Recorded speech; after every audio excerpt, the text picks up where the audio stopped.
Ndabahaye ikaze muri kino cigwa aho tubandanya tuganira ku ijambo rivuga riti mbega ni kubera iki ikibi kibaho kandi Imana ari Imana y'urukundo, ari Imana nziza kandi ishoboye vyose ntigihagarike.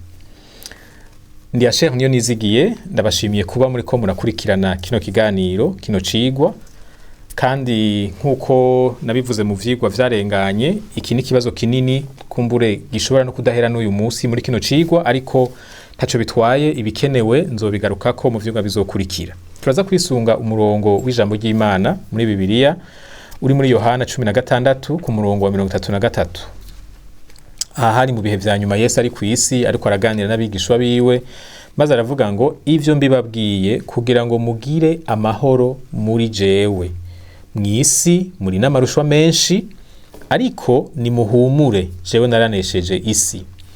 Ano majambo Yesu yayavuze hasigaye akanya gato cane kugira ngo afatwe, akubitwe, abambwe, apfe, hanyuma hambwe. Yayabwiye abigishwa biwe asa n'uriko arabategura, kuko mu mwanya muto mu nyuma y'aya majambo niho Yesu yaca afatwa, maze barasanzara, baragira ubwoba. Murabizi ivy'inkuru z'urupfu rwa Yesu ingene vyahungabanije abigishwa. Muyandi majambo uravye ukuntu umugambi w'Imana upanze, aya majambo yavuzwe Yesu atarapfa, no kuvuga ibi twita gakiza uyu munsi gaciye mu rupfu rwa Yesu Kristo kubw'ubuntu bw'Imana, ntitwari bwabishikemwo. Twari tukiri mu isezerano rya kera, mu gihe cyo kurivamo tugira twinjire mu isezerano rishasha.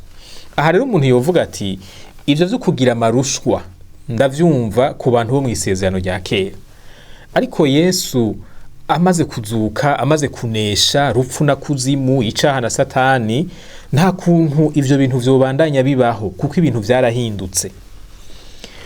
Ico kibazo ni ciza, ariko usubiye ukiyumvira ugasoma Bibiliya urabona yuko ivyabaye bikivuguruza, biravuguruza iryo jambo. Yesu akivuye mw'isi, abigishwa biwe basigaye barahamwa, kandi mu guhamwa barakorewe ikibi kigaragara. Ntivyari ibintu vy'amajambo gusa, ibintu vy'iterabwoba gusa, harakozwe ibikorwa bibi vy'ubukozi bw'ikibi. Stefano muramuzi ko yicishijwe amabuye, Bibiliya irabivuga. Murazi Yakobo ko Herode, umwami Herode yamwishe amuciye umutwe. Murazi ko na Petero yahaswe kwicwa, umumarayika akamutabara. Haje abamarayika 16 bose baramutabara, baramurekuza. Ariko abahinga bakahise k'ishengero barerekana neza yuko mu kiringo c'imyaka hafi 400 ishengero ritigeze rironka agahengwe icarimwe hirya no hino kw'isi aho ryari rimaze gushika. Hama hariho ibihe vyo guhamwa, aha aba bariko barahamwa kumbura haba bakaba batekaniwe, mugabo bigahindukira bikaja hari ubwami bw'abaroma ntibwigeze buha agahengwe abakristo mu kiringo c'ibinjana 4, imyaka 400 Yesu yaragiye mw'ijuru. Murumva rero yuko iri jambo ryo kugira amarushwa ntiryari ryerekeye abantu mu isezerano rya kera gusa, no mu isezerano risha, mu nyuma yo gupfa no guhambwa no kuzuka vya Kristo, iri jambo rigumaho. Mu cigwa giheruka narerekanye ubwoko butatu bw'ikibi kiri mw'isi, kandi vy'ukuri uravye n'aya marushwa Yesu yavuga, ugacura bivyashikiye intumwa, ingene bishwe, ingene bahamwe, uza gusanga vyose ibi vyose vyabashikiye biva muri vya bindi bitatu. Ahanini washaka bobo bashikiwe n'ikibi nyamukuru kimwe, ca kindi gifatira ku guhitamwo k'umuntu, rimwe na rimwe naho bivanye naho baba bari, ugasanga bihagaze ku nzego. Nk'abaroma, nk'akarorero, intwaro y'abaroma yaragiriza abakristo ko arabagarariji ku ntwaro yabo kubera batemera kosa imibavu ivyakorwa mu buryo bwo guhimbaza umwami wabo, kuko bo bemera ko umwami w'abaroma ari Imana. Abakristo nabo bakavuga bati hari Imana imwe, ntidushobora gusenga umwami, ntidushobora gusenga umwana w'umuntu. Ivyo bigatuma intwaro y'abaroma ibona nabi abakristo nk'abanyagihugu babi, de mauvais citoyens, abantu bakwiye guhonywa. Murumva yuko nkabijya bintu vyo guhamwa vyaba bifatiye ku nzego zaba zitwara isi ico gihe. None rero turabona mu buzima bw'abigishwa ba mbere n'ishengero rya mbere, ikibi kibashikako giturutse ku guhitamwo kw'abantu kanaka, ariko kandi kinaturutse ku kuntu inzego zari zitunganijwe, ivyiyumviro, intwaro zari zubakiyeko vyatuma abakristo baboneka nk'abantu babi kandi batari babi. muca mubona igituma rero gushika n'uyu munsi ivyo bintu bibaho. Mu bihugu atamwidegemvyo wo gusenga ubaho, abakristo barafatwa bagapfungwa imyaka n'imyaka bazira gusenga, kandi ico kintu nta muntu yokubahuka ngo avuge ngo ico kintu si kibi. Mu bihugu vyiganjemwo amadini azirana no kwizera Kristo, abakristo baricwa bazira kwihana. Na hano iwacu washaka hariho imiryango abantu bakijijwe, imiryango yabo icibaheba bakamererwa nabi, ubuzima bukagorana, abari mu mashure baravye nabi no kuyavamwo bakayavamwo, kandi ico si ikintu ciza. Nashaka rero twumvikane, iyo turiko turavuga ngo uwizera nta kibi gishobora kumushikira, mwumve ko hariho imitima dushobora gukomeretsa. Hariho abizera nkatwe, bakirije nkatwe, bakiriye agakiza nkatwe, uyu munsi bariko barahamwa kubera uku kwizera nyene. Ahubwo batarizera niho bari bafise amahoro. Mugabo bamaze kwizera, bivanye n'akarere barimwo, bivanye n'imiryango barimwo, bibakwegera ingorane. Ico ni kibi kiriho n'uyu munsi nyene turiko turavuga. Rero kuvuga ngo nta kibi kiriho kuri ino si ni ukwihenda cyane. Iyo ngo kwera umuntu abakijije ngo ntashobora gushikirwa n'ikibi, ni ukwihenda cyane. Ni bimwe bita illusion mu gifaransa. Noneho murabizi n'uwo bivuga arazi ko azopfa, kandi ntazi urupfu azopfa. Ashobora gupfa hitanywe n'isanganya, ivyo bikaza biciye muri ca kibi kitava ku gushaka k'umwana w'umuntu. Ashobora gupfa ahitanywe n'igitero kanaka, habaye intambara canke habaye uruhagarara ahantu. Ashobora kugwara, kandi n'ingwara ni kimwe mu vyaje bikurikira vyiheka ku caha. None rero vya bintu vyose navuga ko arivyo bigize ikibi biracariho, kandi hariho igituma Imana itarabikuraho. Ico naco nzokigarukako, kuko subiye inyuma gato, nari nabivuze mu ntango, hariho abavuga ngo kubera Yesu yanesheje nta kuntu ikibi cohaguma. Mugabo intsinzi ya Yesu ukuntu imeze, ntiyaciye akuraho ibintu vyose. Murabona ko na Satani yaneshejwe, mugabo n'uyu munsi arakora, aracazimiza abantu. Kandi iyo dusomye mu vyahishuriwe Yohana, turabona ko no muri kazoza hariho igihe Imana izomuboha n'ivyo, ariko mu nyuma ngo yongere imurekure. Burya umugambi w'Imana wubatse ukuntu kwawo ntuvana n'ivyo twebwe twipfuza.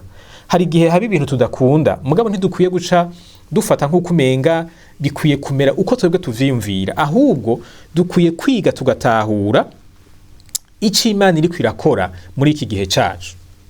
Ikibi kirahari, ariko kuba kihari ntibihindura ico Imana yavuze ko iri. Imana ni nziza 100%, kuko bitagenze gutyo nibaza ko n'ubuzima tubamwo uyu munsi n'aka gahengekezo tubona ntikoshoboka. Nta kuntu isi uwo yihebera Satani hanyuma ngo ibintu bigume kunyene bimeze. Igituma atari bibi kurusha uko bimeze nukugira neza kw'Imana. Kandi ivyo muvyibuke, Imana irakora ibintu vyiza vyinshi cane hagati muri iyi si nyene umenga iganjwe n'ikibi. Abantu bagategura kugirira umuntu nabi, ariko Imana ntikunde ko babishikako. Iyaba twari mw'isi Imana itabaho canke Imana atari nziza, ivyo bintu ntivyoshoboka. Ikibi co kwiganje 100%. Umuntu arashobora guhura n'ingorane akagira ivyago, mugabo mu myaka 20 mu nyuma ugasanga ivyo vyago vyamubereye ishure, vyaramucishije ubwenge, vyaramuhaye gutahura ibintu atatahura, vyamufashije kumera ukundi kuntu kwiza kurusha uko yarameze imbere yuko ahura n'ivyo vyago. Iri ni rya jambo rivuga ngo kubakunda Imana vyose bifataniriza hamwe kubazanira ivyiza. Imana irakorera muri ibi binyene tubona hano ku isi, bigatuma ico ishaka gukora kidaca kireka gukoreka ngo nuko hari kibi. Kandi n'imitima y'abantu bayo Imana irayikomereza muri ivyo bibi nyene. Hari umuntu yanditse indirimbo avuga ko ashimiye Imana kubw'ibihe bibi cyane yamucishijemwo. Yavuze ngo nari kumenya gute kuri Imana itabara iyo ntaca ahantu nkenera gutabagwa nkakubona untabaye. Hariho amajambo tuvuga ngo Imana ni nziza, ngo Imana n'umutabazi. None umuntu akenera gutabagwa, ntimwumva ko ari umuntu abari mu ngorane? Mwumva Imana yoba umutabazi gute ari Imana y'abantu batigera bakenera gutabagwa? Erega bijya tuvuga si amajambo gusa, n'ubuzima. Imana tuyita umutabazi kuko hari igihe dukenera gutabagwa, kandi gukenera gutabagwa bishika kubera hari ibintu vyashitse tudakunda, bitaturyohera, ibintu bibi. Rero nsubiye kubishira hamwe, icaha ca Adamu na Eva cakwegeye isi umuvumo, kandi uwo muvumo Yesu yarawunesheje. Ariko ukuntu bipanze mu mugambi w'Imana, Imana iracaretse ngo inkurikizi z'icaha zibandanye zigaragaza kubw'ukuntu iyo nyene yabitegekanije. Naravuze ko ibi nzobigarukako, n'ubu ndabisubiremwo nzobigarukako. Harabayeho ingeso yo guhitamwo nabi mu bana b'abantu duhereye kuri Eva na Adamu gushika n'uyu munsi abantu barahitamwo nabi.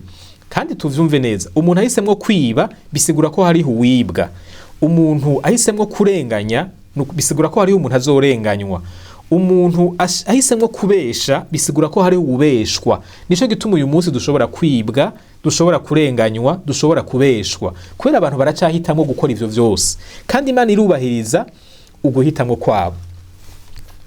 Nashaka rero mu kurangiza ndangize n'ubundi ndagutera intege. Yesu yavuze ngo muri iyi si muri n'ivyago vyinshi, ariko ni mureme. Iri ryungane ntiriherera ku vyago, riherera ku kurema. Kubera iki? Yesu yaranesheje, kandi muri uko kunesha arashoboye kutuzigama, akatugirira neza no mu bihe wamenga ntibishobotse. Imana igukomeze, Imana igushoboze, ntucike intege, uyizigire, izokugirira neza naho womengo ibigukikije bizohava biguhitana. Imana irazi ingene izobigenza. Komera mwene data, Imana ibahezagire.